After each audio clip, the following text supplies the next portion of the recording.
Meet Omar Fateh, a 35-year-old Democratic Socialist who is shaking up the political landscape in Minneapolis.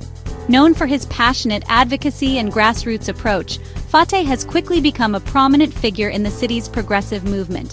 Fateh, the first Somali American ever elected to the Minnesota Senate, is now setting his sights even higher. He's running for mayor, directly challenging the city's long-standing status quo and established leadership. His story is deeply rooted in the immigrant experience. As the son of Somali immigrants, Fateh grew up witnessing the challenges of inequality and economic hardship firsthand.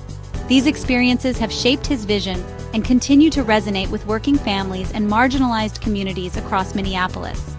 Recently, Fateh scored a major political victory. He secured the endorsement of the influential Minneapolis Democratic Farmer Labor Party, triumphing over two-term incumbent Jacob Frey. This win has energized his supporters and brought new momentum to his campaign. This endorsement is more than just a political milestone. It signals a growing hunger among Minneapolis residents for new leadership and bold, progressive change in their city. Supporters see Fateh as a bold, energetic leader who is unafraid to tackle tough issues like economic disparity, affordable housing, and public safety head-on, promising to bring fresh ideas to City Hall. His campaign is igniting spirited debate about the city's future, with many residents seeing him as a true break from politics as usual and a chance to reimagine what Minneapolis can become. As the mayoral race heats up, all eyes are on whether Fateh's message of hope, change, and community empowerment can win over Minneapolis voters and reshape the city's future. At the heart of Fateh's campaign is a bold, progressive platform that aims to reshape Minneapolis for the better. His vision centers on economic justice, affordable housing, and reimagined public safety, issues that touch every corner of the city and affect people from all walks of life. Fateh is pushing to raise the city's minimum wage, arguing that a living wage is essential for reducing poverty, stabilizing families, and ensuring that no one working full-time is left struggling to make ends meet. His housing plan is ambitious, aiming to expand affordable units, strengthen tenant protections, and treat safe, stable housing as a fundamental human right for all residents. On public safety, Fateh calls for shifting resources away from traditional policing and investing in community-led alternatives, like mental health response teams and violence prevention programs, to build trust and keep neighborhoods safe. He's also a strong advocate for immigrant rights, promising to introduce city ID cards for undocumented residents so they can access essential services and feel a sense of belonging in Minneapolis. Altogether, these proposals reflect his vision for a more inclusive, equitable, and united Minneapolis, one where everyone has a fair shot.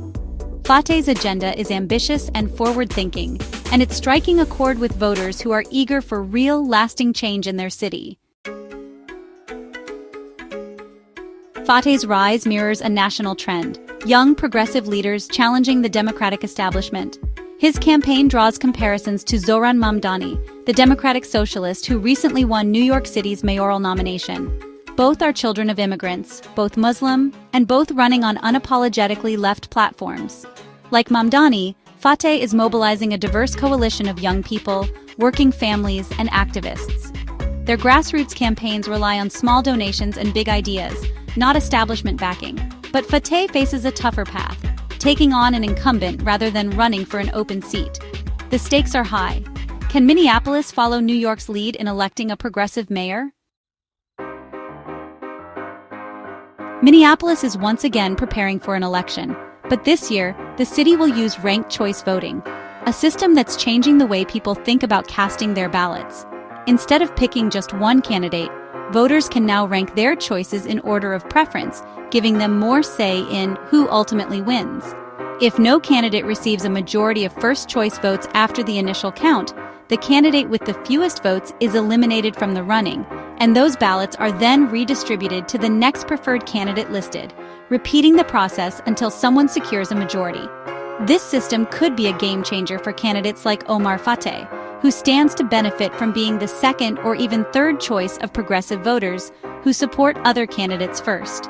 Incumbent Mayor Jacob Frey, however, emphasizes that the final decision rests with the entire electorate, not just with party activists or insiders. Frey presents himself as a steady, moderate leader who can guide Minneapolis through uncertain times, pointing to his record of experience and accomplishments in office as proof of his leadership. He frames the race as a clear choice for voters: proven leadership and stability, or Fateh's more ambitious and radical vision for the city's future. The contest is shaping up to be a classic battle: insider versus outsider, stability versus change, with both sides making their case to voters. Ranked choice voting adds a new layer of complexity to the race, making the outcome even more unpredictable and leaving everyone waiting to see how the city's voters will decide. The Fateh race is more than local politics. It's a microcosm of the Democratic Party's national divide.